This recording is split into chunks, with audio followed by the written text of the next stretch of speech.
Priority 1 message from Starfleet coming in on secured channel.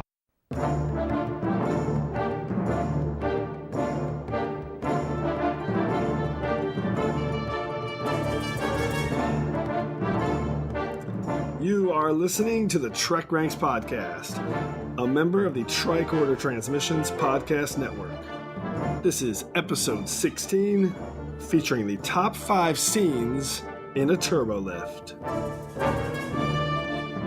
Welcome, Star Trek fans. I am Jim Moorhouse, and I am the host of the TrekRanks Podcast. And tonight, we have another one of our very special deep-cut topics being delivered straight to you via our very own personal transport system that can take you any direction you want in an instant, or at least as long as the conversation you need to have to move the plot along. That's kind of what happens in a lot of turbo lifts. So, all right, tonight we are discussing the top 5 scenes in a turbo lift, and you can tell that my voice is cracking a little bit. I have a sore throat, so I'm like, one of the scenes that might get picked tonight is Lorca when he walks into the turbo lift and says, "Direct to sick bay," because I need to go direct to sick bay right now because my throat is killing me. But we're gonna make it through. All right, and we mentioned this topic last week, but I think so. When this topic first came up, it was presented to me a bit as a joke by someone in my office. But as soon as he said it, I was like, it's funny. And then I thought about it for 2 seconds and said, this is a great topic, great deep cut, perfect entry to the TrekRanks pantheon. So, all right, let's jump in here and introduce our guests who are coming to us live. First, from the London sector, it is Mr. Reliant himself, Carlos Miranda. Welcome back, Carlos. Carlos was on our show, the DS9 top 5 recurring characters, right, Carlos? That's right. The top 5 recurring characters of my favorite Star Trek series, Deep Space Nine. Love it. That was early in the TrekRanks run, and we loved having you on board. And we also have with us a Brit based in the USA quadrant in the DC sector, Mr. Alexander Perry, who was with us for episode 12 just a few weeks ago for our top 5 premiere episodes. Alex. Hello, Jim. I'm glad I haven't been blacklisted from reappearing on the podcast. No chance. There was a petition going, by the way, Alex, for it. And can we just talk for a second, just talk about the fact that there's an American in England and a Brit in the US. So like some kind of weird spatial anomalies happening here. Yeah, I was gonna bring that up. It's tough for us to get our temporal cortexes aligned to get any participants from England on, since I'm on the West Coast. It's almost like we've traveled beyond the end of the universe and are taking a turbolift to engineering. And soon enough, I will be talking from tomorrow. So, there is some kind of weird spatial time thing going on. So yeah. And so many turbolift references. All right, so Carlos and Alex, we're going to jump right into our normal TrekRanks reset. But before we do that, let's power up the Argus array so our listeners know exactly how they can message us. Hailing frequencies are open. All right, so you can check us out on the World Wide Web at TrekRanks.com and at the TricorderTransmissions.com. And if you'd like to leave us a message with your own picks, you can do that at 609-512-LLAP. That's 609-512-5527. I'll give you that number again at the end of the show. And you can also find the Tricorder Transmissions on Facebook. And for those of you enjoying all of our shows here on the Tricorder Transmissions Podcast Network, including Shore Leave and Disco Trek with Heather Barker and Paula Trex, you just might be interested in becoming a Patreon of our shows, which you can do at patreon.com/the Tricorder Transmissions. And finally, you can reach me at TrekRanks and also at Enterprise Extra, where I love to hear from you, because this show is better when we hear from you. We love to say that every week because it's true. So send me your pics on Twitter. All right, to wrap it up, Carlos, tell everyone how they can get a hold of you. I'm pretty active on Twitter, and my handle is @DoubleMac. I'm a big coffee drinker, and my coffee order is always a double macchiato, so it's @DoubleMac. So disappointing it's not double Ractigino. All right, and I couldn't spell it. It was already taken. Oh, okay, got it. That makes perfect sense. Alex, how about you? How can people get a hold of you? And I am on Twitter at the extremely unimaginative @Alexander T. Perry. someday we'll get you on a Star Trek dorky handle. I know. I got to think of something really clever, though. Okay, so before we get started, just a quick reset on general order number 1 here at the TrekRanks Podcast. And again, we love Trek, and we love to rank Trek, and we do it via some deep dive topics to really just get the conversation started. That's our goal. So hopefully when you listen, you have some fun with it, and maybe think about a few episodes or ideas that you haven't thought about for a while. And nothing would make me happier than if someone listening right now ends up going back to watch some old episodes because of the conversation that we're about to have. So as my good friend, the Vulcan Master, likes to remind us each week, the main driver for all of our discussion here at TrekRanks is infinite diversity. In infinite combinations. Our mantra here is no wrong answers, and it's not about being right or definitive in any way. It's just about sharing the things that we love about Star Trek. So not going to be any nitpicking here. That's not something we do on this show. So bottom line, we love all Star Trek from TOS to TNG, straight through to Enterprise and the Kelvin timeline, and now Discovery. It's all fair game here on the TrekRanks Podcast. Black alert. Black alert. Black alert. Black alert. All right, so with that in mind, I do want to take a quick moment and remind everyone that Discovery is now totally in play for selection at any time on TrekRanks. So that means potential Discovery spoilers as well. So just in case you haven't watched it yet, hopefully you have though. CBS, All Access, get it. I don't think it's going to happen too often, but we've already had a few topics where we've amazingly hit on some Discovery picks. So that's very cool. And with that in mind, I'd like to do a quick reset since Discovery is going on as we speak, to give an update of where we are current through. And it is Season 1, Episode 9 of Discovery. That's where we are right now. Oh, and a reminder that we use episodes as shorthand, but the 13 films are also totally in play. So don't forget that. All right, Carlos, Alex, is that all as clear as the crystalline entity for you guys? Oh, yes. 100%. All right, so normally right now we would drop into our level 1 diagnostic, but we don't really need that for this topic. So instead, we're going to go straight to the Prime Directive. I do not concur with your captain's decision. She's following our Prime Directive. Define Prime Directive. Carlos and Alex, I am very curious about how you guys approach this topic. So I want to know what were the specific criteria you guys used to narrow your list down? And then I'm also curious to just hear if you found the process easy or hard, and did a bunch of moments just pop into your head quickly, or did you really have to rack your brain to flesh it out? Because this is a little bit of a deep liar topic, as we know. So, Carlos, how about you? When you first told me about the topic, I thought, why don't I make it really hard on myself? Because I immediately thought of several scenes, which is just, an entire other level of geekiness. But I was like, I thought, let me make it really hard on myself and go after like top 5 funniest scenes in a Turbolift or 5 most dramatic moments in a Turbolift. So I actually came up with kind of top 5 funny moments and top 5 dramatic, serious moments. And what I ended up doing was kind of, you'll see, it's kind of a mix and match of the two. So I've picked a couple of scenes that I thought were really funny. And I picked a couple of other moments where it was kind of really defining for a particular character. So I made it really hard on myself, and then I kind of mixed and matched. I love this idea. I have something similar when I get to mine. So, Alex, how about you? How did you get into this? Yeah, thing? so you mentioned this idea to me a couple of months ago, and my mind was set afire. I started putting a list together, and I came up with probably somewhere in the region of 15 to 20 turbolift scenes. And from that, I decided I could really go in one of 2 directions. One would be to kind of pick out those scenes that had some kind of special effect associated with them. And the other one would be the kind of scenes where, they're using the confined space of the turbolift to tell you something about the characters. And in the end, I went with the latter, but I'll happy to throw out all of the former as part of secondary systems. But what I really wanted was like, what are those great character moments defined by, 2 or 3 characters interacting with each other and having a conversation in which you really learn something important about those characters in the process. Yeah, that sounds great. Mine's similar to that. So I immediately knew. I immediately knew what my number one was going to be. I'll say that. Literally 3 seconds, never wavered. That may or may not be a spoiler. We'll see.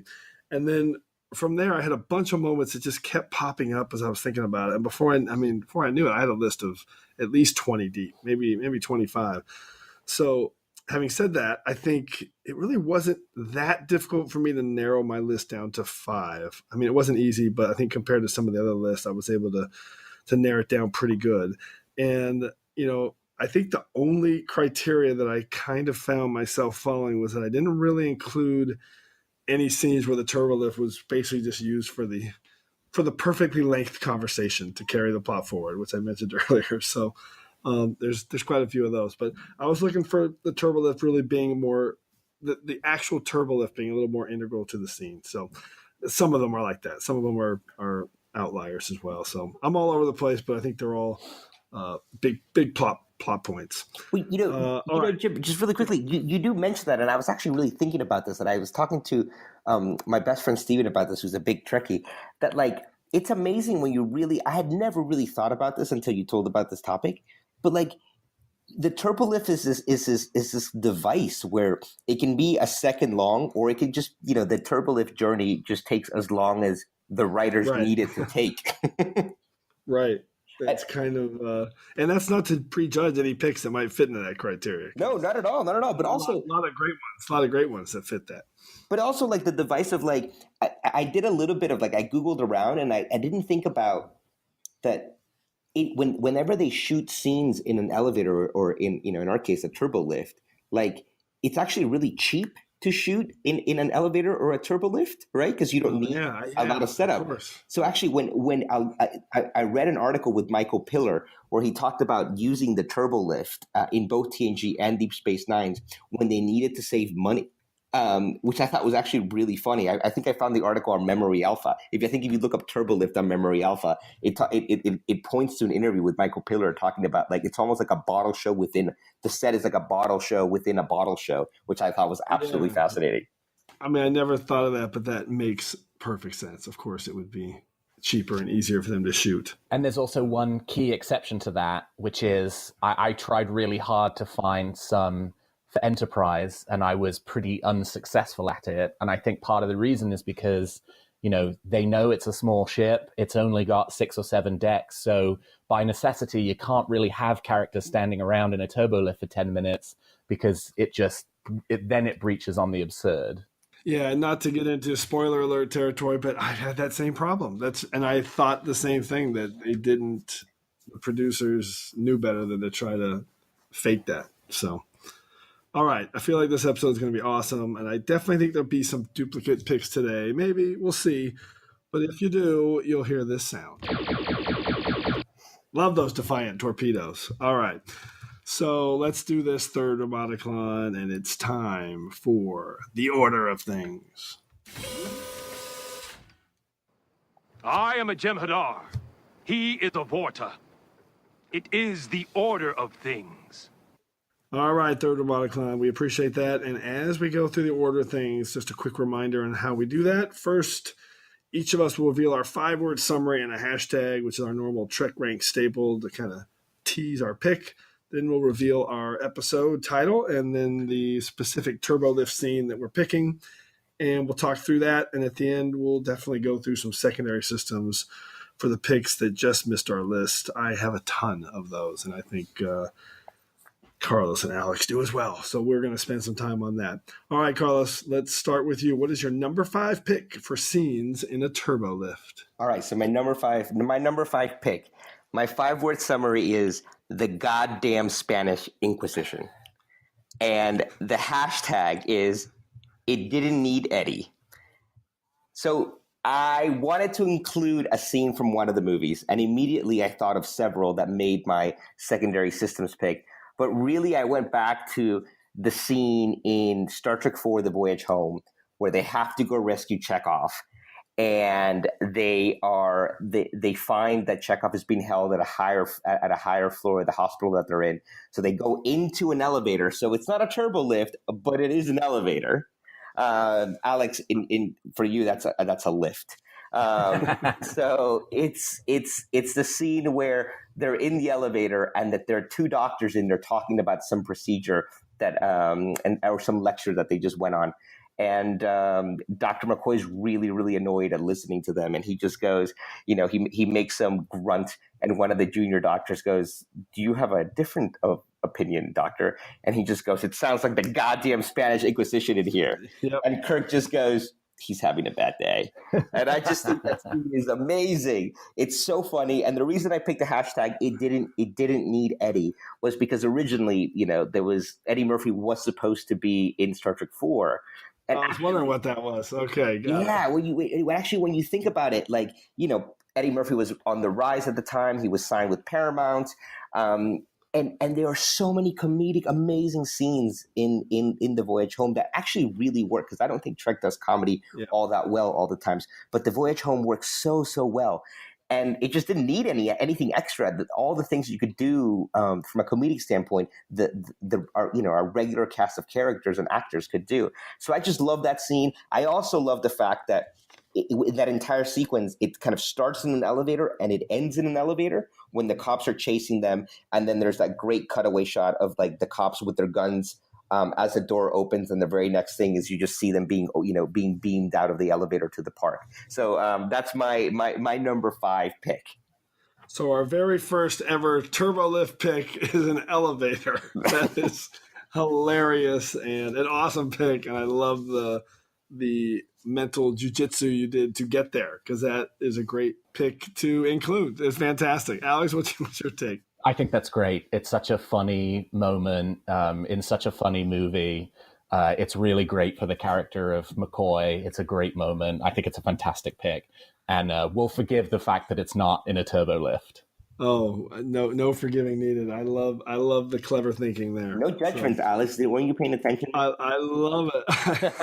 All right, Alex, what is your number 5 scene in a Turbolift? Okay, I am very excited for this pick. 5 words is Burnham and Saru's cold confrontation, and the hashtag is #you can tell your threat ganglia to relax.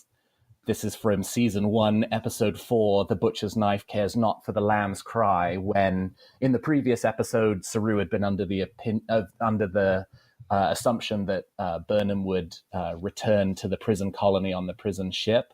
But Lorca offered her a position on the Discovery, and they have this sort of confrontation in the Turbolift when he discovers that actually she's still aboard. Bridge, direct. As first officer, I take pride in knowing every name and assignment on the crew manifest. You were to be on the prison transport shuttle that left yesterday. Captain Lorca offered me an opportunity. I can tell by your threat ganglia that you are consulted. The captain keeps his own counsel. Had he inquired, I'd have suggested the duty roster lacked any opening for a mutineer. A valuable asset. That's what you called me. I was speaking hypothetically, politely, and as someone who was certain I would never see you again.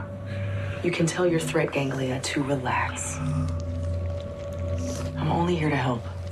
My ganglia remain unconvinced. I think it sets up really nicely how far Burnham has to go in order to win redemption in the eyes of the crew. And I think it also does more work on the Burnham-Saru arc, which, of course, is developed further through the episode. And at the end of this particular episode is the one where Burnham gifts Captain Georgiou's telescope to Saru. So it's a really nice way of opening the episode with them in a very adversarial position. And they go through conflict in the episode and have some kind of resolution at the end. Oh, I love this pick. Incredible. It really is one of the key early scenes for those two in defining how the ebbs and flows of their relationship, how they keep going up and down. Which has been one of the strengths for me for the first 9 episodes of Discovery. Amazing. Carlos, what's your take? Yeah, I totally agree. I loved, I was looking at Discovery, as part of my very in-depth research. And it's amazing, how many great little sequences actually take place in just 9 episodes of Discovery in a Turbolift. or maybe we should say turbo elevator. And and I love that one. And one of the things I love about that one in particular, it's the way one of the shots is framed where you see the absolute kind of height difference between Michael and Saru, which I just absolutely love because it really just highlights the fact that how alien and different Saru is than most of their Star Trek characters. But there's a really nice frame, and I'll have to dig it out and tweet it out to everybody and you just see how much bigger Saru is than her, and it drives that kind of difference and that point home a little bit further. Yeah, I know exactly the framing you're talking about. It's really strong. So, all right, I'm a little tongue-tied right now because I got to get to my number 5 pick, which I'll start with the hashtag, or the 5 words in the hashtag is powerful introduction with tracking shot, hashtag Burnham and Georgiou meet for the first time. And it is from Battle of the Binary Stars, Season 1, Episode 2. And it's the opening of the episode. And it's this amazing setup with Burnham and Georgiou. So they start in the transporter room, and they have this little back and forth. And as with Alex, I'm jumping right in here with the Discovery pick because this shot, it deserves to be celebrated. So the reason this is on my list is that this scene, it's one long tracking shot that just starts outside the transporter room. It follows them all the way down a corridor and into the Turbolift. They continue to talk, and then it's, sometimes at this point the camera will swing around the person or the people inside the Turbolift. We've seen that in a few shots, but here the camera actually splits in between Georgiou and Burnham as they're talking. It swings around, keeps the frame on, I think, Burnham talking, and then the door opens and they walk out onto the bridge of the Shenzhou, and Georgiou says, "Welcome to your new home." And I love that scene at the beginning of Battle of the Binary Stars. It blew me away to have such a technically impressive shot so early in that episode.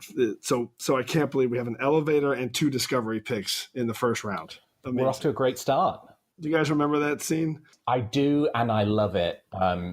Everything you said is 100% spot on. It is just a technically really well done scene. I feel like television in the last few years has been doing one-upmanship instead of in sort of how elaborate they can make their tracking shots and how long they can make them. And I think this is a great entry for Star Trek Discovery into that ongoing competition. And at the same time, you learn so much about these characters and their relationship that, when you go back and rewatch it, you see how kind of technologically impressive this shot is. But when you're watching it for the first time, you're just absorbing these 2 characters having this great conversation and seeing where their relationship started. Yeah, no, I agree. And I love how cool and just kind of, I got this kind of, Georgiou's attitude is throughout that entire scene. And she's so, and Michael is so kind of Vulcan and alien at that point. I just love the difference between the two, and especially how how Michael ends up much later when she starts becoming a little bit more human. It's just a wonderful wonderful scene and interplay between the 2 characters. Yeah, it's pretty unbelievable. All right, let's move on to round 4. Carlos, what's your number 4 pick? My number 4. All right, so my 5-word description is "I may never be born," and my hashtag is "your flaps open." And it's from Trials and Tribulations, when Bashir and O'Brien. This is kind of a little bit cheat, actually, because there are 2 great scenes in this episode that take place in a turbolift. Just kind of how the Voyage Home one. So they beam into the Enterprise and they beam onto the turbolift, and they don't know how it works, which I just think is really, really funny. And obviously, later on in the episode, they beam out from a turbolift, so it kind of had the scene. They're kind of bookended, which I think is really, really nice. So this starts off in a turbolift and it ends in a turbolift, and it's a wonderful example of the kind of Bashir O'Brien dynamic, which I just, it's still, in many respects, I think one of the greatest, if not the greatest, friendship in all of Star Trek, and we can argue about that in another podcast. And it's just wonderful, and like their reactions to not being able to work the turbolift are so in character. Like Bashir's just kind of like, I don't know, what do we do? What do we do? And he's kind of like mumbling, and O'Brien's like, see that panel? Let's take it apart. Let's see what happens. And it's just such like a wonderful one. It's a funny scene because you see them in their 23rd century uniforms, and it's just beautifully done. Two, it's just so in character for both of them, but it just also highlights that entire interplay. And then obviously the whole gag of Bashir meeting potentially his great grandmother, and her hitting on him, and the whole kind of when he turns to O'Brien and is like the paradox or whatever it's called. I just think it's just a wonderful interplay between the two characters. Yeah, the predestination paradox, exactly. I love the part where Bashir, where they both just kind of smoothly grab the handle after Whatley grabs it, and they're just like, I won't tell anyone if you don't. Yeah, exactly. That whole bit. I mean, this one I was hoping and expecting it to potentially be a pick, and then your flaps open is so great. Your tricorder. It's draining power. Yeah. So we should find a turbolift.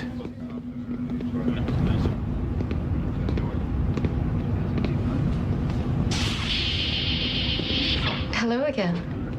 Hello.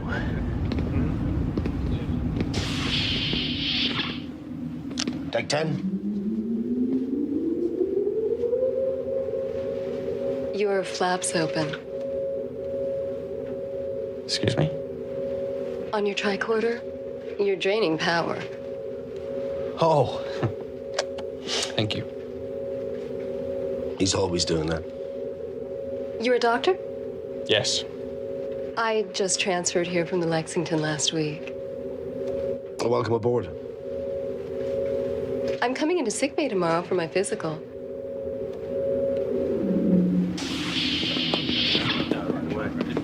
$1,500. Lieutenant Whatley. Fabulous pick, funny scene. It really kind of goes to extend much of the central themes of the episode, which is that sort of fish out of water idea that the that the 24th century characters are having a really tough time learning how to use this 22nd century technology. And I think it's one of the kind of top scenes that does that. And again, I agree with you, Carlos. I think, the O'Brien-Bashir friendship is probably one of the best in the franchise. And this scene is just a perfect encapsulation of their dynamic. And it's a really great pick. That's fantastic. All right, how about you, Alex? What is your number 4 pick? Okay, so my 5-word summary is Delta Quadrant isn't all bad. And my hashtag is, are you going to be lecturing me like this for the next 7 years? And the episode is Star Trek Voyager Season 7, Episode 10, Shattered. During the episode, the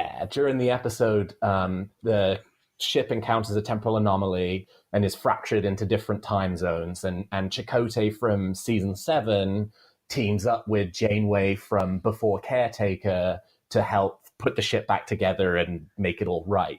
And they're about to do the final plan to bring the ship back together. And Janeway says, having witnessed all of these things about the future and kind of having figured out that the ship gets lost in the Delta Quadrant and seeing, the macro viruses from Macrasm and the Year of Hell and the Kazon takeover of the ship and the Borg takeover of the cargo bay from Scorpion, basically says, well, why bother? Like, we have this opportunity to reset the timeline to before the ship gets thrown into the Delta Quadrant.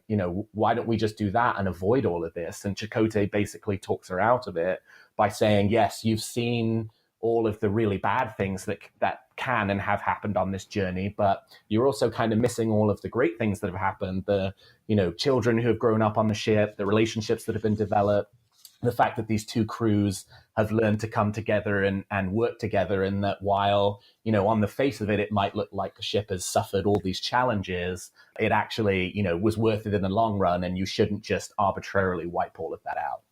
Such a good pick. This is the first one that I don't have on my secondary systems or in my top 5. A spectacular pick and such a great Turbolift moment. There's a lot in that episode, actually. Yeah. The going up and down and people disappearing. How about you, Carlos? What's your take on it?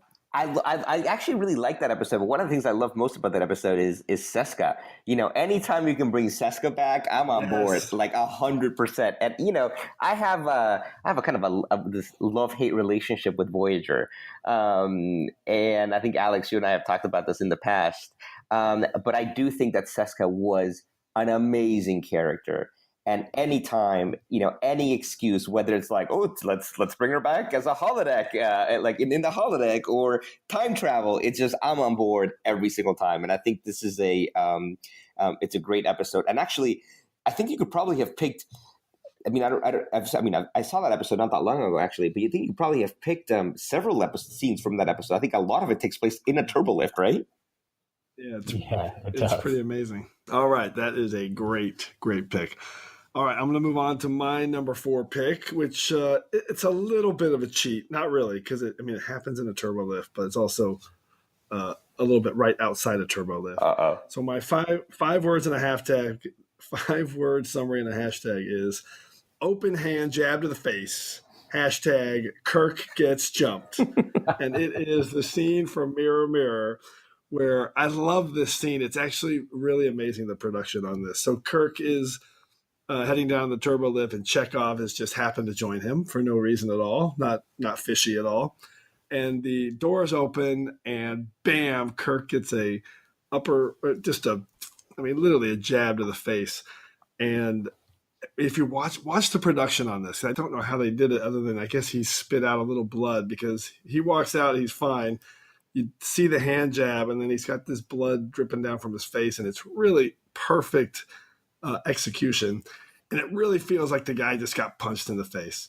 And I love this scene for what it sets up in Mirror Mirror with how dark it really is, with them looking to assassinate their superiors to move up the food chain. And the whole thing ends great when the guy who turns on Chekhov is saying, hey, I was with him, I did your job, now I'm with you. And Kirk's like, oh, that's great. And then he takes him down. So I think that's just a fun scene, and included it in my top 5 to give TOS some love, because I love a good TOS Turbolift.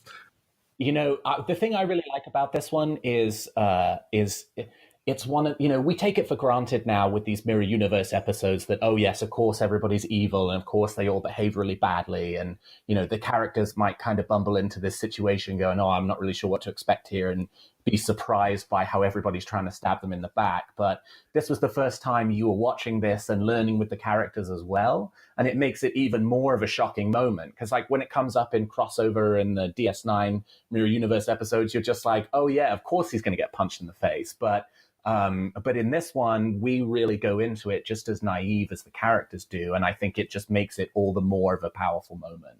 Yeah, one of the things I love about it is it always catches me by surprise. Just that when the doors open, it's just this bam. It's really, really well shot in that setting. Carlos, how about you? I actually don't remember the last time I watched Mirror Mirror. So one of the things I will be doing this weekend is going back and revisiting that. Yeah, no, I do think that we kind of take for granted. And I know that, especially right now, all the Mirror Universe kind of theories with Lorca and everything that's happening on Discovery. But it must have been really amazing, kind of mind-blowing to have no baggage and no background to that, and actually seeing that for the first time. I think that would have been absolutely awesome. And the whole concept, because you see it later on especially with Klingons, this idea of kind of assassinating your someone with a higher rank in order to take their rank and go up through the food chain. That's something that's been played out quite a lot in later Trek, not necessarily in a bad way, but it's something that's always been there. And I think to have seen that for the very first time, it must have been really, really shocking. Yeah, it's one of the reasons I picked it, because every time it catches me off guard with that, and I love that moment. So, all right, let's move on to the soup round 3. And Carlos, what's your number 3 pick? My number 3 pick. So the words in the hashtag are, he is an overgrown child, and hashtag I'm wearing you down. It is Bashir and Ezri's kiss. in a Turbolift. So I obviously I was gonna pick. I was always gonna be weighted towards Deep Space Nine because that's my jam. But I love that moment so much because it, Bashir could have been a character that could have been so bad in so many respects, especially from when you first meet him. He's so obnoxious and such a know-it-all. It's like the worst elements of early Wesley on steroids. And he turns out to be this like amazing, lovable guy. And he's always, he does not have the best of a romantic life. And he's always pined for Dax, but he's always known from the beginning that Dax was never, that Jadzia had never returned those feelings. And when we're introduced to Ezri, there's this real chance for him to finally be with, with Dax, but a different version of Dax. And Ezri is just perfect for Bashir. And for them to have that entire buildup all season long, and then here in the second to last episode of the entire series, for them to finally come together in this really kind of cute moment is just perfect. And what I love about it is that they're really going at it in the Turbolift, and they get to Ops, and O'Brien and Worf have this like look of like, what the hell? And Worf just like sends the lift back down. It's just it's sweet, it's funny, it's very much in character, and it also kind of shows how far I think the Bashir character has come since the very beginning of the series. I love this pick. It's spectacular. The episode is The Dogs of War, by the way. I don't think you said it. So, Alex, how about your comments? I think this is a great pick. Accumulation of the relationship between these two characters. I mean, the writers clearly decided they wanted a slow build relationship between these characters over the course of the season, and I think it pays off really nicely. Agreed. I love this pick, and I'm going to just talk about two things really quick. One is I always want to give Ezri Dax credit. I think people rip on this character, and what they did with Ezri Dax in one season is actually incredible, especially at that point in that layered of a show. So I always salute that, and I love that moment. And then I also just want, for the Turbolift point here, I mean, it never happened, but I always looked for it. I always wanted to see, because when the Turbolift in Ops goes down, and you think if it keeps going, there's going to be a hole there or something, but it obviously always stops right there. They rarely, actually, they usually cut away before it stops, so there's never just like it's not there. Anyway, I'm just bringing that up because I always laugh from a production angle. It's like, what's going on there? So now it's gone and there's a hole, or it just stops and it keeps going, but there's a does anybody know what I'm talking about? Are you guys following this? Yeah, no, I know exactly what you're talking about. I'm assuming there's some kind of force field that comes into place once the lift is left. It means that you're not going to get pushed in. All right, here's my headcanon, is that the roof actually stops right there. Oh yeah, that works too. The thing keeps going underneath it. So there's actually a floor, but they never show it. Come on, guys. It's Cardassian architecture. It doesn't need to make sense. They have giant things over the door. They don't care. They don't care. It doesn't need to make any sense. It doesn't need to make any sense. That's just a giant hole in the middle of Ops, all right? All right. This is why an entire podcast about turbolifts is essential, people. Essential. 100%. In fact, next time anybody sees any of those Deep Space Nine writers or producers at a convention, please ask them what happened to that thing. All right. What happened to that hole? Okay. Alex, what's your number 3? Okay, so we're staying on the station for this one. Yes. My 5-word summary is Sisko's compromised choices continue, and the hashtag is the less I'm seen parading through Ops, the better. The episode is the infamous Season 6, Episode 19, In the Pale Moonlight. And the scene is the one between Sisko and Garrick, where in order to acquire the optolithic data rod they need to create the fabrication that will convince the Romulans to enter the Dominion War, Garrick needs some illegal substances, in this case biomimetic gel, in order to trade to get this rare isolinear rod. And Sisko immediately says, no, it's illegal and not for sale at any price. And Garrick kind of wears him down, basically saying, look, this is your only option. And effectively what Sisko's doing is pretty much, I I don't think it's implied that it is 100% a crime, but it very much borders on being a crime. And you see that in the next scene where Bashir requests the orders in writing before he provides the biomimetic gel to Sisko in order to make the trade. And it's just it's a great scene because it's very claustrophobic. They're stuck there in the turbolift having this conversation, and it's really one more step in Sisko's descent into more of the compromised choices that get made throughout the episode that he kind of has to grapple with by the end of it. You know, he's done all these things and allowed Garak to do all these things that basically, you know, lead to the death of Senator Vreenak, but on the positive side, bring the Romulans into the war and hasten the end of the conflict with the Dominion. And I just think it's kind of step 2 in that process. And I think it's really well shot. As I say, it's very claustrophobic, and just it furthers the story of the episode really nicely. Spoiler alert! It's a crime. So, and I love that you use the word claustrophobic. That's the best thing about this scene, and this is a great pick. The way, you know, just the uncomfortable. Sisko does not want to be there, and just how uncomfortable he is, just knowing he has to do this. Fantastic pick and great scene. Ops. Hold. The less I'm seen parading through ops, the better. I couldn't agree more. You seem angry. Who's watching Tolar? I've locked him in his quarters. I've also left him with the distinct impression that if he attempts to force the door open, it may explode. I hope that's just an impression. It's best not to dwell on such minutiae. In any case, we have far more important matters to discuss. I've located a gentleman willing to sell us a genuine optolithic data rod. How do you know it's genuine?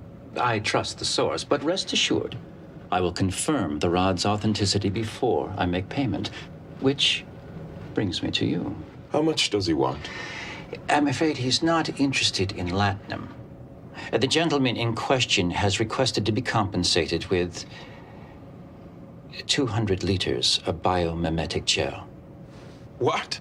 I don't know why exactly. One would assume it has something to do with genetic experimentation. Offer him something else. Believe me, I wouldn't be relaying this request if I thought he'd take something else. Biomimetic gel is strictly controlled by the Federation and not for sale at any price. Find someone else who's willing to sell us a rod. I wasn't exaggerating when I told you about the near impossibility of obtaining a genuine Cardassian data rod. It's something of a minor miracle that I was able to locate this one source. I'm virtually certain I won't find another. I'm afraid we either give him what he wants or forget the whole enterprise. Carlos, I know you love this one. Oh, I love this scene. I actually, spoiler alert, it's not on my list, but it definitely was something that I immediately kind of jumped to. This is, to me, this is one of the top 3 episodes of all of Trek. I love it because everybody has an opinion on this episode. Everyone. This is an episode that everybody likes to some degree because it's an amazing story. It's a great episode.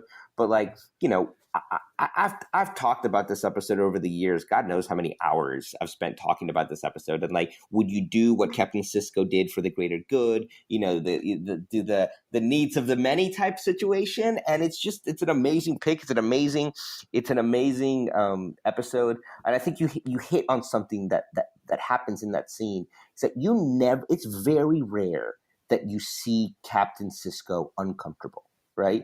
He is a character that is always in command. He is always in charge. He is, you know, the towering figure in every situation and in every room. And he did not want to be in that close space with Garak. And the way Avery Brooks plays that scene of like, I am like crawling out of my skin and this is uncomfortable, but I'm going to do what this guy tells me is amazing. Yeah. In control, except when Cassidy says she's moving on the station. So it's a big step. Yeah, exactly. I mean, you know, when he's outranked, it's different. Let's be honest, right? All right. So my number 3 pick is, all right, my 5 words and a hashtag: famous ship, pre-warp civilization, Montana, hashtag the Phoenix.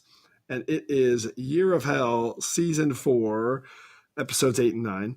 And this is the scene where B'Elanna and Harry Kim are playing trivia while stuck in a turbolift, and Seven rescues them. And this is one of the first things that popped into my head. I love continuity connections. Shout out to Alex and his TrekCore articles.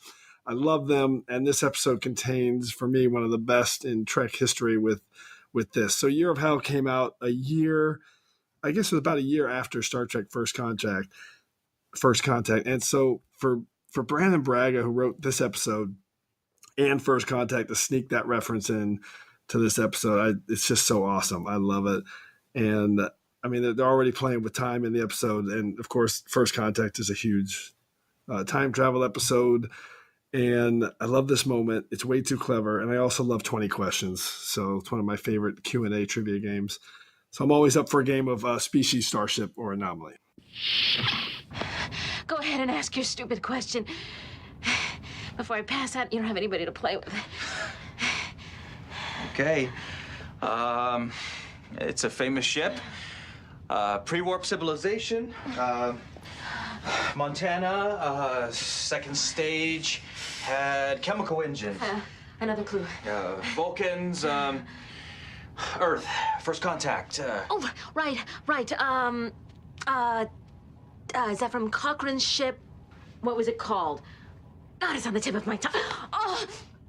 Okay, here, you better lie down now. Enough trivia for now. No, I'm gonna get this one.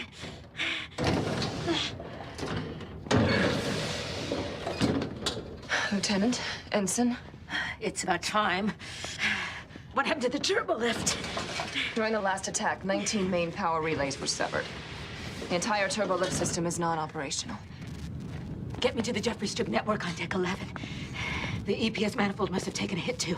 7 of 9 can go take a look. We have to get you to the doctor. All right. The Phoenix. What? The correct response to your query. The vessel Ensign Kim was describing it was designated the Phoenix. Not bad. I didn't realize you knew so much about Earth history. I don't.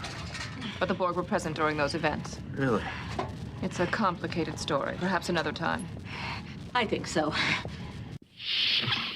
So Kevin Feige, the head of Marvel Studios, did an interview a few days ago where basically he said one of the inspirations for the Marvel Cinematic Universe is Star Trek in this sort of period. And I think this indicates exactly why, right? Yeah. Where you have this major blockbuster movie and then an episode of a totally different TV show a year later kind of pulls out that thing and throws it back at the fans. I mean, as you said, you know, as the guy who's written the Canon Connections articles for Star Trek Discovery on TrekCore, I am a huge fan anytime there's these kind of little details that get brought out about previous shows, because I think they enrich the story and the universe in a way that's not obtrusive, but really helps you feel like Star Trek is a lived-in experience that, you know, because we talk all the time about, you know, things that have happened in our history and tie back to, you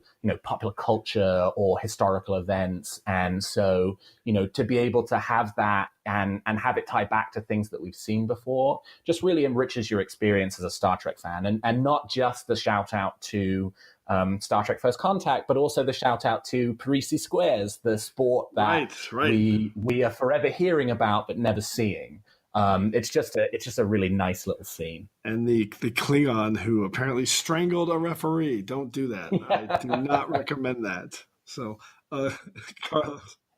No, I love these kinds of connections, and it does. Again, I mean, you both have said it. It's about enriching the universe of Star Trek, and it goes to show you that, you know, you have this tiny little starship on the other side of the galaxy, but they're still very much connected to you know, to what happened and what's happening on the other side of the galaxy. And it is a way of making the world, to remind the audience or to remind all of us that, you know, all of this is interconnected, and what happens in one place happens to another. And it's so much fun to pick out those moments and it's almost like, you know, it's also nice because those moments are meant for us. You know, it's not meant for the casual viewer. You can be a regular sci-fi fan, just somebody that enjoys Star Trek, enjoys good TV, that kind of stuff. And that kind of stuff would completely go all over your head. It has nothing to do with the episode. It has nothing to do with the story of what you're watching, the resolution. But actually what it does is that those are the moments that are meant for us here, recording a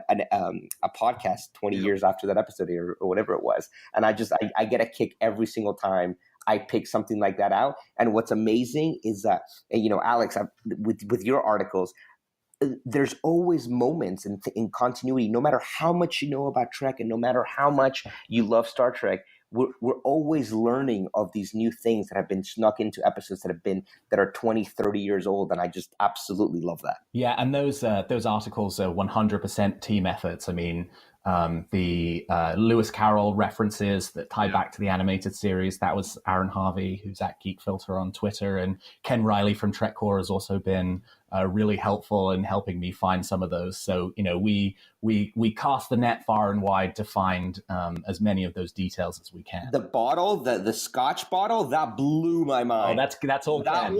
That was all Ken. That blew my mind. And you can hear Ken Riley on Trek Ranks from a couple episodes ago when we did our top 5 time travel episodes. All right. So yeah, bottom line here, expanded universe was happening in Star Trek literally 20 years ago, and it was awesome. And hopefully we'll get there again. Okay. Let's move on to round 2. Carlos, what is your number 2 scene in a Turbolift? Number 2 scene in a Turbolift. Okay. So the words are, "What are you doing, Will?" and hashtag "staying the F alive." Basically, Riker and Shelby in Best of Both Worlds. Yes. Yes. I just love this scene. Okay, so now we're getting into kind of my top 2 kind of real Bashir. With the Bashir and Ezri kiss is kind of a little bit, lighthearted, obviously big character development. But here, this is like the definitive, and I'll go to the mattresses with anybody, this is a definitive Riker moment, right? Best of Both Worlds, especially part 1. We always think of Best of Both Worlds part 1 as, you remember Picard getting assimilated Locutus. It has nothing to do with Picard. This is a Riker story through and through, right? Yep. And at the time, we weren't sure if Patrick Stewart was going to return to the show, so they were going to potentially make Jonathan Frakes the captain. All of that kind of stuff was happening on behind the scenes, and that's an episode that's all about William Riker. And that scene where Shelby, who is like my number 1 character, to love to hate, just goes toe to toe with him and cuts him down, and it's just like, you're in my way, and if you cannot make the big decisions, then make way for people who can. And it's the crisis of confidence in Riker that happens throughout that entire episode that culminates in that scene, to me is it's the best character. I think one of the best moments for Riker in the entire franchise. And obviously I think that what I chose the hashtag is that every single command that he was ever offered obviously ended up destroyed at some point. So he did the right thing, right? Exactly.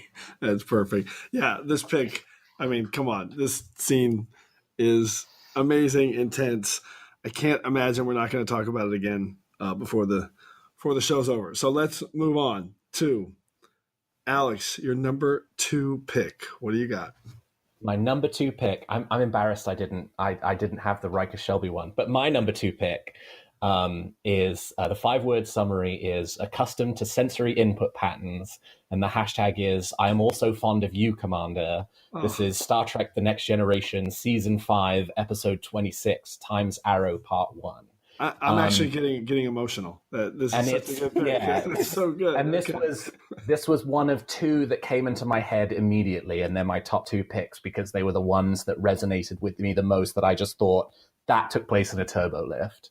The scene starts with Riker and Troy waiting for the turbolift, discussing the fact that how awkward it is that they've just discovered Data's head in a cavern underneath San Francisco, and they know that at some point in the future he's going to travel back in time to 19th century San Francisco and die. And Troy has this line about, have you ever heard Data describe friendship?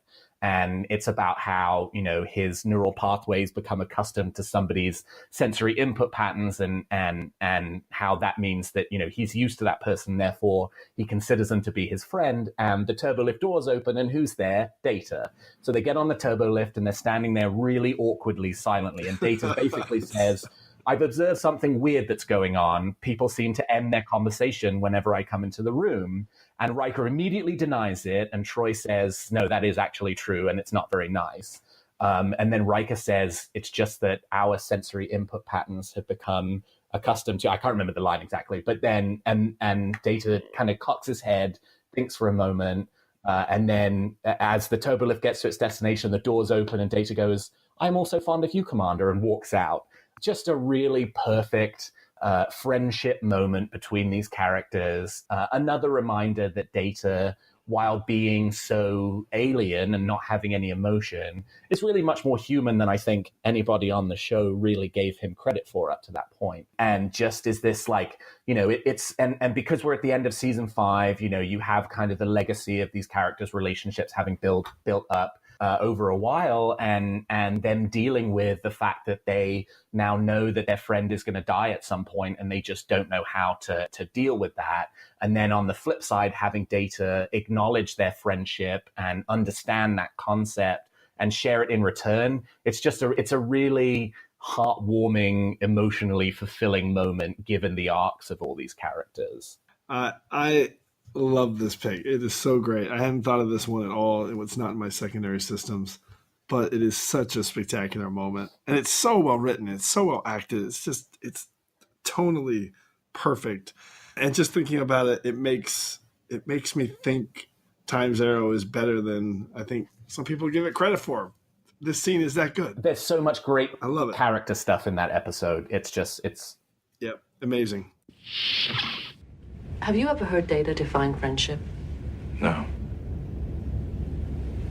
How did he put it? As I experience certain sensory input patterns, my mental pathways become accustomed to them. Their inputs eventually are anticipated and even missed when absent. So what's the point? He's used to us, and we're used to him. It's like finding out someone you love has a terminal illness and... Data. Counselor? Commander?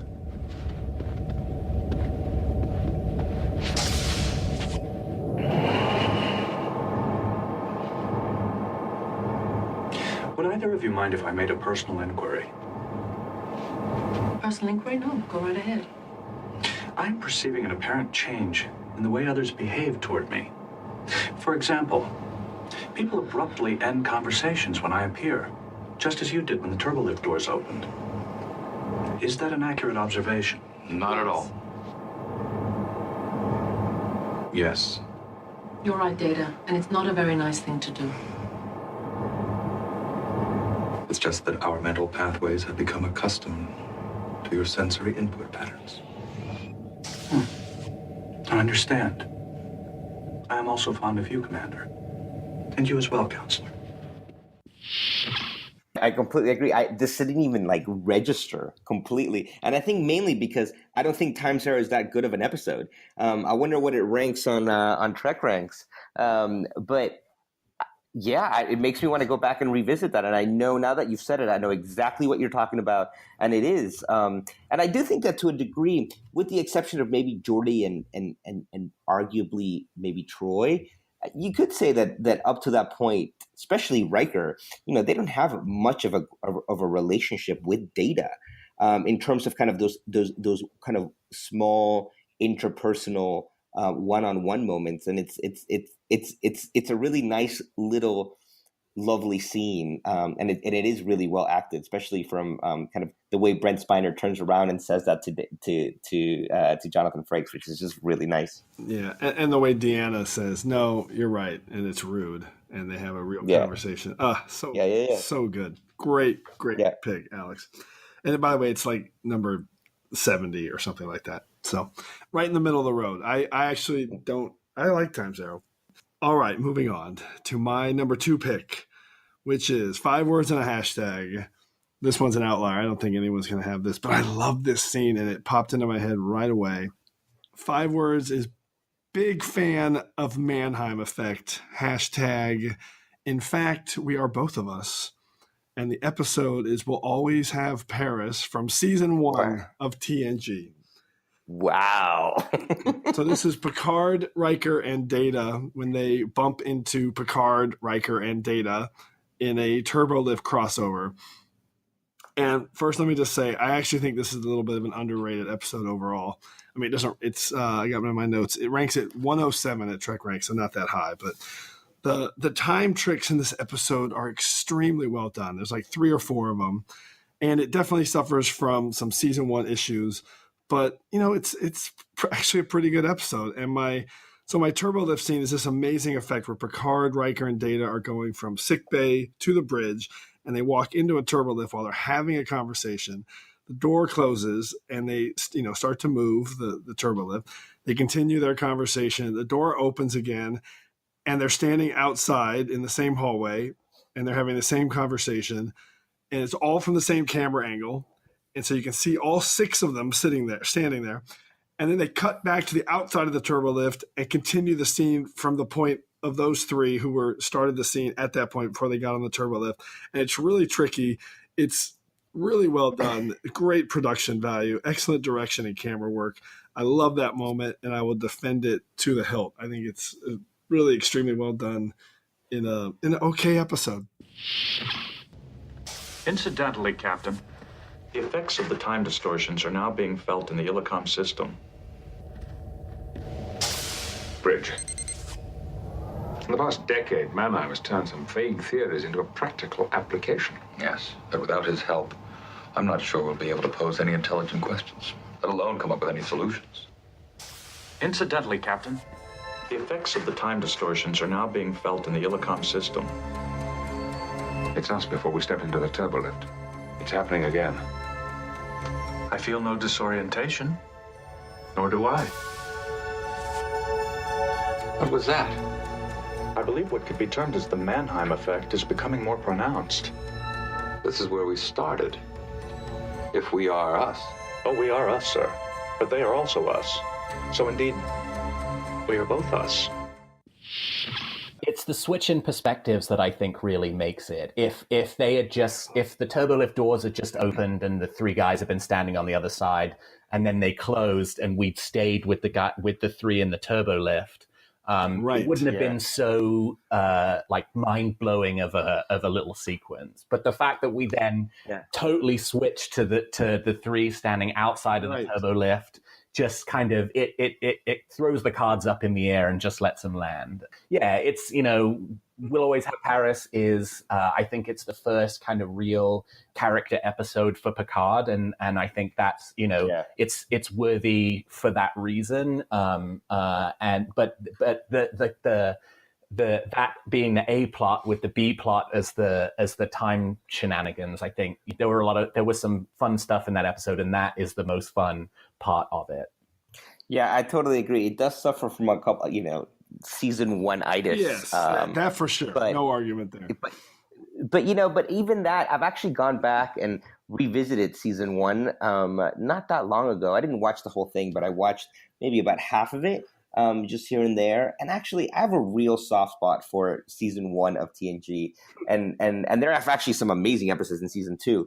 But I think this one is definitely one that you always remember, because I agree with Alex completely. I think that it's one of the very first, arguably kind of the very first, this is about Picard and let's get to know our new captain, right? And what he likes to do on his time off, and how is he different to Kirk? And I just think that they do all of that beautifully. And the camera trick and the camera work is I think particularly noticeable because there wasn't so much of that in season 1 of TNG. I think they start experimenting a little bit more and they get more comfortable with the sets later on. But I think it's also noticeable because TNG season 1 is really flat in the way they shoot a lot of it, and I think this is where they start getting comfortable with the sets and trying to do things differently. And so I think it's talk about an esoteric deep cut pick here.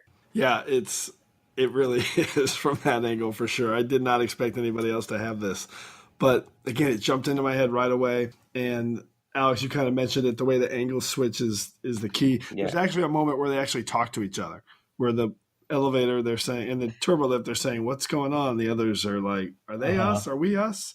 And that's my hashtag, because Data says, "In fact, we are both us." All right, so we had a TNG trifecta in round 2. I love that. We did, but we haven't. No one's repeated an episode yet. Not yet. We do not have a duplicate yet. I thought these were all going to be duplicates. I'm really impressed at us. Pat ourselves on the back. Look at us, exactly. and I want to, and not many of my secondary systems have been picked. So this is crazy. Yep. All right. It's like mirror universe crazy. I just ran into Lorca. Oh no! We'll find out. All right, let's move on to round 1. Carlos, what is your number 1 Star Trek scene in a turbolift? In a turbo elevator. Okay. My 5 words are Worf's type, strong and sassy, and my hashtag is I will be your father figure. And it is from Reunion with Kalar and Worf. Oh, now, wow. Talk about... Okay, I love Worf, right? I think Worf has the best arc in all of Trek, followed closely by Nog, that's for another podcast. But I think that Worf's arc really starts to, really kicks off in Sins of the Father, right? 3rd season episode of TNG, which I love. It's one of my favorite episodes of all of Star Trek. And this is really a sequel to Sins of the Father. Obviously, Kalar had been introduced earlier on, but this is really one of the TNG's kind of think also first plays at real continuity, right? And it just works on so many levels. This entire episode, I just rewatched it the other day. But what's amazing about this scene is that in this scene, this is when kind of Worf's world comes crashing down on him. He just finds out that he's had this son that has been kind of kept from him this entire time. And Kalar is an amazing character. I love Kalar. I love the kind of the similarities in terms of personality and strength and kind of just the way she carries herself and the way Jadzia carries herself. And so to me, there's always been Worf definitely has a type situation here. But that scene in particular, I think, is such a fundamental scene for Worf. And it sets his entire life, everything that happens afterwards, just like Sins of the Father kind of is the spark that begins this arc that goes through all of Next Generation, all of Deep Space Nine. And Reunion is that kind of that very second, very significant step, and it just happens to take place in a turbolift. Fantastic pick. Super, another emotional pick. Incredible. Yeah. And excellent hashtag, by the way. So that was good. Alex, what's your take on this one? Love the scene, love the relationship between these characters, and I love the confidence that, as Carlos, you mentioned, this sort of, first kind of serialization attempt for the show with its sort of Klingon arc. I feel like it really gave the franchise a lot of confidence to do more with serialization and with longer form storytelling and having those arcs play out over the period of a number of episodes spread across seasons. I think, Deep Space Nine and what it did later isn't possible without the Worf-Kalar relationship. And so I think, and it's really well done. And Susie Plaxton is so good in everything that she does in Star Trek, but particularly as Kalar, being that kind of really strong, vibrant, sassy character who stands up to Worf and effectively calls him out on a lot of the things that he does and kind of brings him down to earth. There are very few other characters on the show, with the exception of maybe Jadzia Dax, who ever really do that to Worf and kind of knock him down a peg in terms of his pride, and which sometimes borders on the pompous, frankly.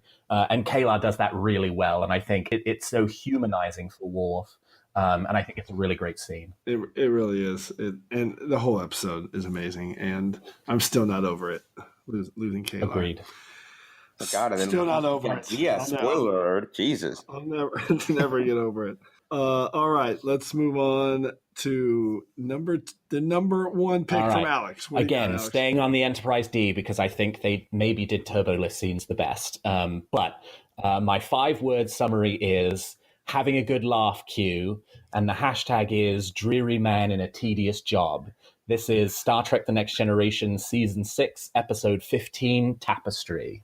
And the moment comes at the end of the episode after Picard has avoided having his heart stabbed through. Q, he basically dies, and Q gives him the opportunity to relive his life again and change one mistake. He chooses not to get stabbed through the heart. And as a result, when he's returned to the present, he's no longer the captain of the Enterprise. He's some lieutenant junior grade in the Astrosciences division. And he does this performance review with Riker and Troy, where basically they say, you never take risks, you always play it safe, and that's why you're not captain of the ship. And he leaves that meeting and he steps into the Turbolift, and it's this really... you really sense his isolation in that moment. And it's a really short scene. He really only has those 2 lines where he says, are you having a good laugh, Q? You know, do you enjoy the thought of me being here, this dreary man in a tedious job? And then the doors open and you're back in the afterlife, and they have this second conversation in which, you know, Picard says, I'm not that man, you know, and Q says, well, the man you are is because you got stabbed through the heart and you made all these kind of decisions that you later came to regret. But that one moment in the Turbolift, it's very quiet. You just have the sound of the Turbolift and Picard speaking. It's very isolated. You really feel like he's on an island by himself, and this is not the life that he planned to live, and all the kind of regret of not realizing yet that why these choices he made were so important to his life. It was the first thing that popped into my head when we thought of Turbolift scenes, and it never wavered from my number one choice. Wow. This is another emotional pick from a key scene. Carlos, what's your take? I mean, that episode is everything, right? That is that is one of the best episodes of Next Generation. It never quite makes it on anybody's like top 10 list, but it's such a fantastic episode of Next Generation. Also because it's my favorite version of Q. I love the episodes where Q's like kind of silly, and you know, things like Deja Q and those kinds of episodes. Those episodes are fun and they're great. But I like Q with I like Danger Q. I like Dangerous Q, right? And here he's kind of that villainous Q, obviously still with his kind of love for Picard in his own perverted, twisted way. But I know exactly the scene that you're talking about. It is Picard kind of having a come to Jesus moment, realizing that like actually. It is by taking risks. That's part of the game. That's why you get the chair, right? And it's a fantastic episode. Patrick Stewart is outstanding in that episode. It's also one of these episodes that really does so much to deepen the backstory of Picard.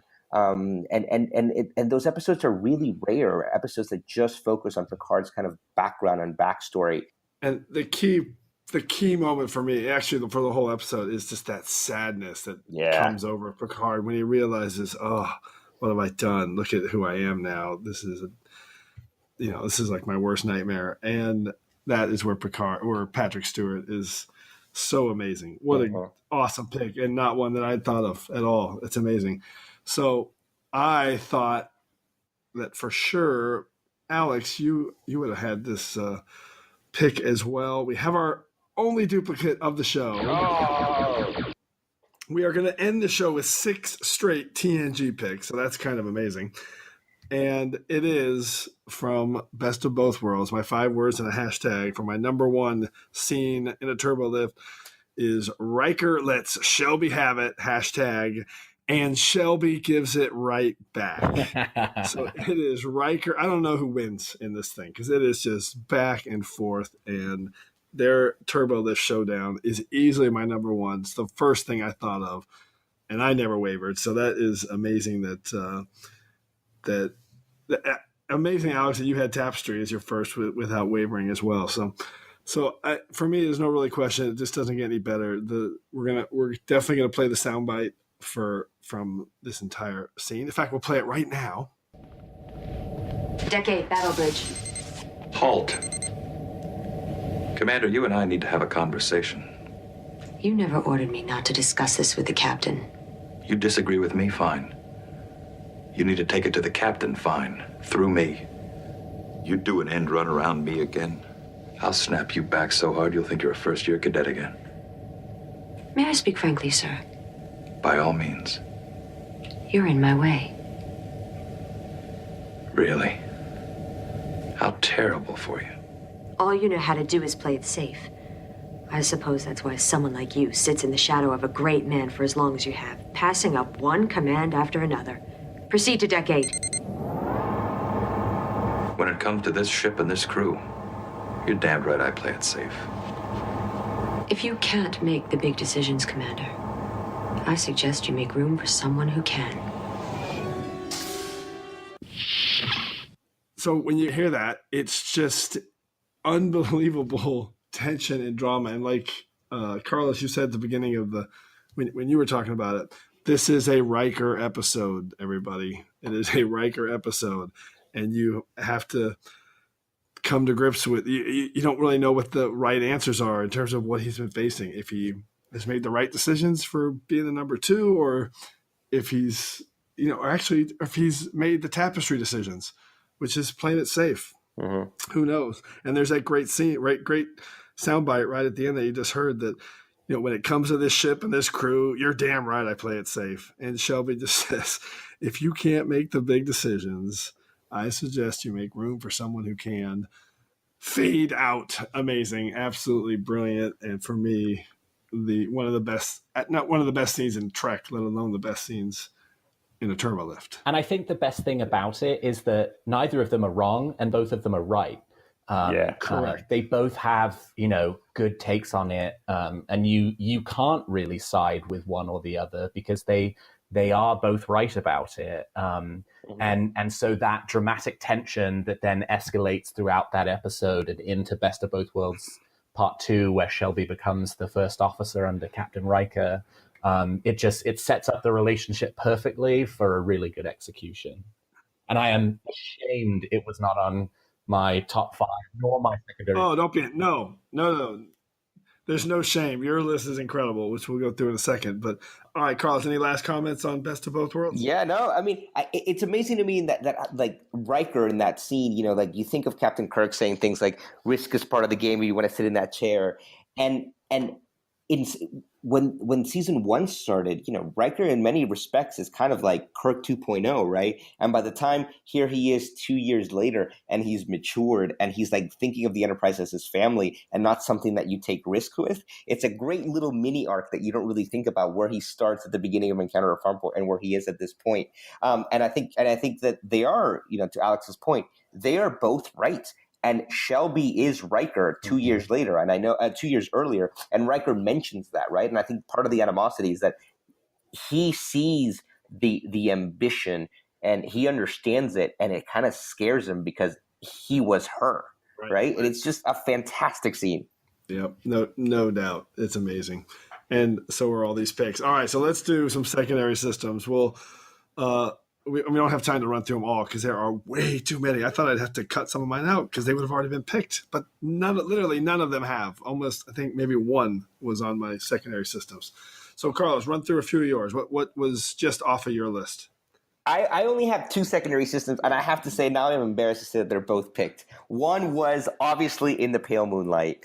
5 words for me is what goes up must go down. And the 5 words are I hate this, but okay. And hashtag what goes up must go down. And yeah, I mean, for everything that was said, that scene to me is awesome. And Avery Brooks plays it does it so well because it's so out of character for him. And it's a phenomenal scene in one of the best episodes of Trek. Yep, for sure. What was your other one?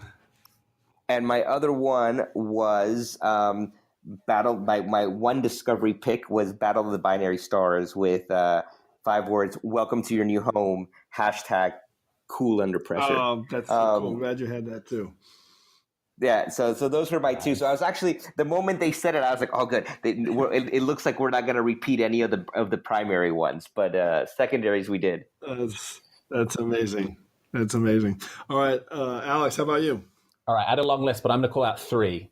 One is Deep Space Nine, Season 1, Episode 16, The Forsaken, where Odo and Loaxana Troi get trapped in the turbo lift. That's on mine. Yep.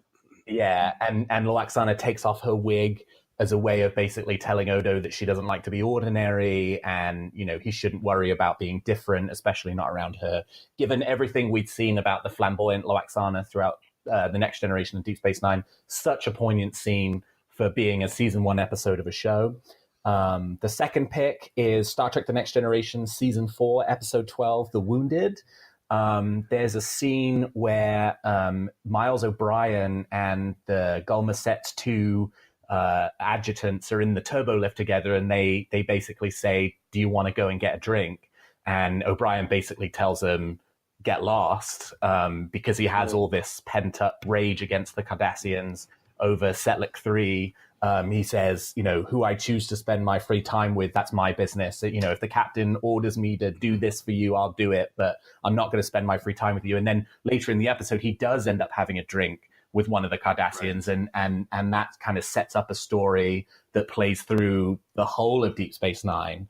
And then the third, because we can't go an episode without throwing a little bit of love at the Kelvin timeline, is from Star Trek Beyond. Early in the film, there's a great scene between Kirk and Spock in the turbo lift where they both have news.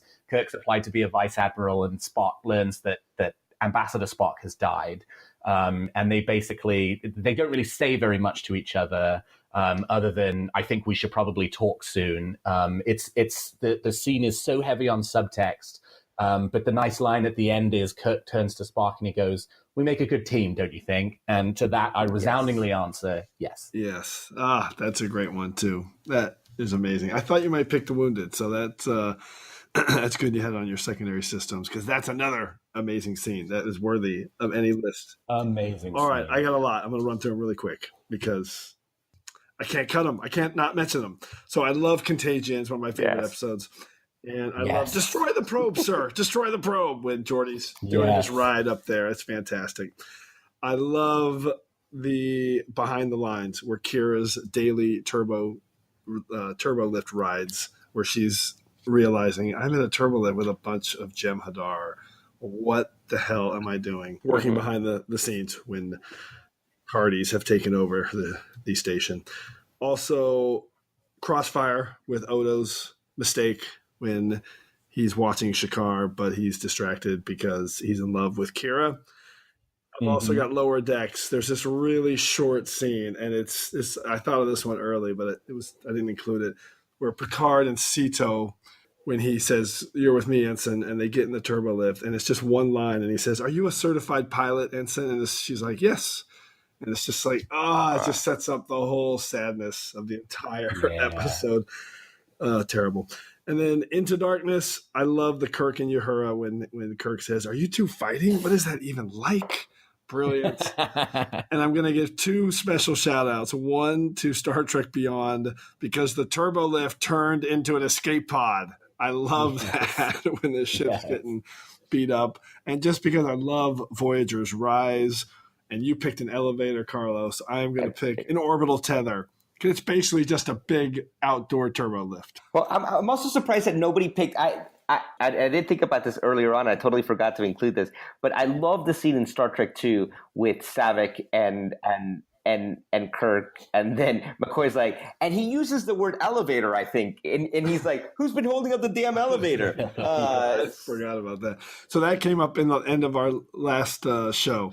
That a couple of people mentioned that as a potential candidate. I wouldn't have picked that one. I don't necessarily love that scene as much as others. Such a great McCoy reaction, though. It is, for sure. To end on a high note, there's one more we cannot let this episode pass without mentioning, which is where no one has gone before, where Picard's on the turbo lift, the doors open, he steps out, and he's in space. Such an iconic moment. That used to be in a promo for the show, right. And like when I was a kid, and I used to, it was for like when they first did the VHS set, like when you would order them and that used to be like one of the closing shots of that whole thing, and it's so iconic is the only word. I know it's like burned into your mind's eye, that shot. And nobody mentioned Disaster, so I really thought Disaster would get some love since there's so much focus there. So, okay. As expected, I knew this was going to be a great discussion featuring a ton of deep cut choices, but now we must move on to our regeneration cycle and wind this episode down. Computer, activate regeneration cycle. Alcoves beta and gamma. Okay, let's run through a quick recap of our top 5 choices, scenes from a Turbolift. Carlos, what were your top 5? My top 5, I just included an elevator. Included an elevator. Okay, so number 5 was Star Trek IV: The Voyage Home, where the Enterprise crew goes to rescue Chekhov. Number 4, from Trials and Tribulations, where Bashir and O'Brien beam into the Enterprise Turbolift. Number 3, The Dogs of War, where Bashir and Ezri first kiss. Number 2, Best of Both Worlds, Riker and Shelby when they go at it, which is amazing. And last but not least, my number 1 pick came from TNG again, the episode Reunion, where Kalar and Worf have their one of their big heart-to-hearts, and Worf basically figures out that Alexander is his son. Fantastic list. You had 2 TNG, 2 DS9, and 1 TOS. All right, Alex, how about you? Okay, so number 5 is Burnham and Saru, Star Trek Discovery, Season 1, Episode 4, The Butcher's Knife Cares Not for the Lamb's Cry. Number 4 is Janeway and Chakotay, Star Trek Voyager, Season 7, Episode 10, Shattered. Number 3 was Deep Space Nine, Season 6, Episode 19, In the Pale Moonlight with Sisko and Garak. Number 2 was The Next Generation, Season 5, Episode 26, Time's Arrow Part 1, featuring Riker, Troy, and Data. And my number 1 pick was The Next Generation, Season 6, Episode 15, Tapestry with Picard. Oh, so many good picks from those 2 lists. All right, and you had 2 TNG, 1 DS9, 1 Voyager, and 1 Discovery. And I had, my number 5 was Discovery, Battle of the Binary Stars, amazing tracking shot between Burnham and Georgiou into the Turbolift. And my number 4 pick was TOS, Mirror, Mirror, when Kirk gets jumped as he leaves the Turbolift. Voyager, Year of Hell was my number 3 pick, and that was the trivia game that B'Elanna and Harry Kim are playing when Seven rescues them. Number 2 was from TNG, We'll Always Have Paris, the Mannheim effect in full effect. I love that tricky time trick, whatever you want to call it. And number 1 was Best of Both Worlds, Riker versus Shelby in the Turbolift Showdown. All-time great. So I had 2 TNG, 1 TOS, 1 Voyager, and 1 Discovery. So the overall statistics were, as we'd said, 0 from Enterprise. Really, I could not come up with anything that really stood out there. And then 2 each from Discovery, Voyager, and TOS. 3 from Deep Space Nine. An amazing 6 from TNG, and they were the last 6 picks, so that's kind of incredible. We also had 1 elevator and only 1 crashed Turbolift. I thought we might have more than that, so that was my Voyager Year of Hell pick. And I will throw out this challenge to the people of Twitter to prove me wrong in my assertion that Next Generation has the best Turbolift scenes. Yes, they really do. It's pretty clear from this conversation. Not something I had actually thought of or crystallized until we started going through it. So, well, it's not like Trek fans are opinionated, so don't worry, you won't get any traffic. We love that part of it. We love talking about Star Trek. All right, that was way too much fun, but as we do every week, we have once again entered a temporal causality loop. So before we can depart, it's time to hear from you. The Enterprise has been caught up in a temporal causality loop. and I suspect that something similar may have happened to you. All right, I have to say I'm pretty thrilled with how much feedback we got on our last episode, which was a unique, another deep cut topic. It was our top 5 episodes you grew to love, which really lends itself to literally any episode being chosen. So I liked that it was kind of a broad topic, but I didn't think we'd get as much responses. So we received, a lot of love for all kinds of episodes. Nothing was really off limits. You could have everything from all-time popular titles to some that have been ridiculed for 50 years. There were some interesting picks, to say the least. So I'm going to start off with one of the all-time picks that I really hoped we'd get once we decided to do this topic, and it was from Thad Hate at Tyrannicus on Twitter, and his number 1 pick for an episode he's grown to love. Drum roll, please. Masks, yes. Which is just brilliant to me. Masaka he also is had waiting. Exactly. He also had Muse from Voyager on his list, and to me, that's kind of why we did the episode. I'm telling you right now, if you didn't like Muse the first time you saw it, give it another chance. Go back and watch this thing. It is incredible, and that's the kind of episode you grow to love. Masks, I don't know, but it's fun to make fun of, I guess. All right, another list that I love. By the way, Mass was his number 1 pick. I love that. All right, another list that came in from Foz Rotten, at Foz Rotten on Twitter. He had a great 5 words and a hashtag for one of his picks, which was The Adventures of Naomi Wildman, hashtag Flodder Forever. And I'm definitely on board with this pick, as Once Upon a Time, I think, is a really underrated episode. And all right, just 2 more quick 5 words and hashtags from the Borg at Star Trek 1701 with no vowels. And he had his number 4 pick was DS9's Babel. And his 5 words and a hashtag were aphasia is underused genuine problem. Hashtag talk the talk. I love this pick because Babel, again, it's another one of those kind of forgotten episodes. It's actually pretty solid for DS9's first season. And he also had probably one of the most brilliant 5 words and a hashtag ever. His pick for Voyager Demon was deft extension modified original narrative, hashtag of course Oblivion. So he was, there's so many play on words here.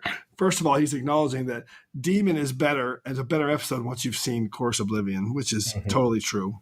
True. His hashtag is of course Oblivion, and his 5 words was an acronym for the word demon. Deft extension modified original narrative. That is a hard-working 5 words. I think that might be the 5 words and a hashtag to beat going forward. I agree. It's inspired. It really had it all. So, all right. With that, we have easily pulled ourselves out of another temporal causality loop. So as always, I want to thank everyone for all the amazing responses to Trek Ranks. Keep the list coming to me at TrekRanks on Twitter so we can retweet them. We love to do that. We love to hear from you. The show is better when we hear from you. So put together your own list of top 5 scenes in a Turbolift. Give us a call. Tell us your list. You can call us at the Tricorder transmissions at 609-512-5527. That's 609-512-LLAP. So hopefully we'll hear from you so you can be featured on the next episode of Trek Ranks. And on the next episode of Trek Ranks, we are continuing our run of deep cut topics by diving into our top 5 pop culture references in Trek. So by that, we're talking about 20th century pop culture references that appeared in Trek, as opposed to the real world reverse of Trek references in shows like Saturday Night Live or Mad Men. We're talking about in-universe pop culture references on Star Trek. So the best quick example is just from a couple of weeks ago with Discovery when Lieutenant Stamets mentions the Beatles, which I'm pretty sure is the first ever reference of the Beatles in Trek, I believe. So this one's going to take a little brainstorming. I've got quite a few that have jumped into my head, and I think there's going to be a lot. So Carlos, Alex, anything jumping out at you guys right away that you might include in a top 5 list of pop culture references? I got an Easter egg. Well, how about R2-D2 flying by the view screen in Star Trek 09? I'll take that. That could be a good one. Man, I got to think about this one. The only thing that's really coming to mind straight off the bat is obviously the whole Vic Fontaine holographic program and the episodes that took place there, and the references to Sinatra and Dean Martin and Sammy Davis Jr. Because Fontaine will occasionally say like, "Oh, I got to go because Frankie's going on at the Sands," and though. That's the kind of stuff we're looking for. You got, you also got Enterprise. You got that's night. right. You got movie night. You got Voyager with the 3D movies and the television set. Tom Paris is all his stuff. Yep, exactly. So there's a lot in there. It's going to take a little bit of thought. So we're going to have to get a couple of deep cut Trekkies on for that show. Well, I doff my hat to them. I know. Good luck. Well, I look forward to hearing your guys' lists when you send them Absolutely. in. I know you will. All right. So before we wrap it up, a huge thanks to Carlos Miranda and Alexander Perry, two awesome guests who know their Trek.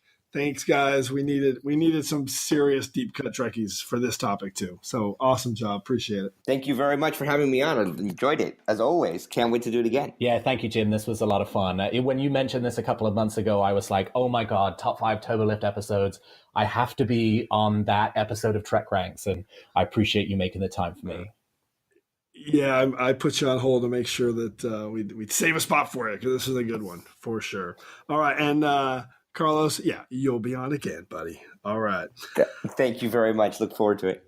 Thanks, guys, and thanks everyone again for engaging with us here on episode 16 of the TrekRanks Podcast. As always, I want to close by saying I'm looking forward to standing with you again here in this place where I belong. Shields up. Prepare a tractor beam. Mr. LaForge, I'm going to assist you in your research. A probe has been launched from Myconia. I'm going to capture it. No, sir, wait! Captain! Captain!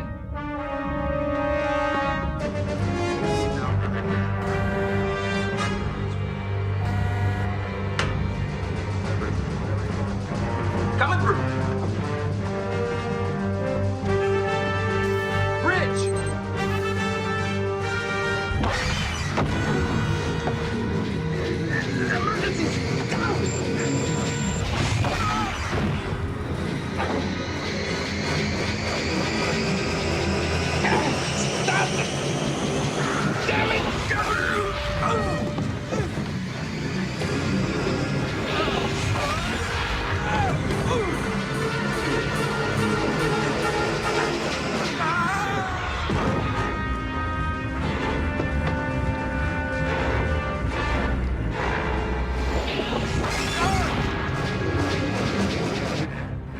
Ready, sir. Jordy, you all right? Destroy the probe, sir, quickly! Wolf, target phases. Phases locked on target. Fire!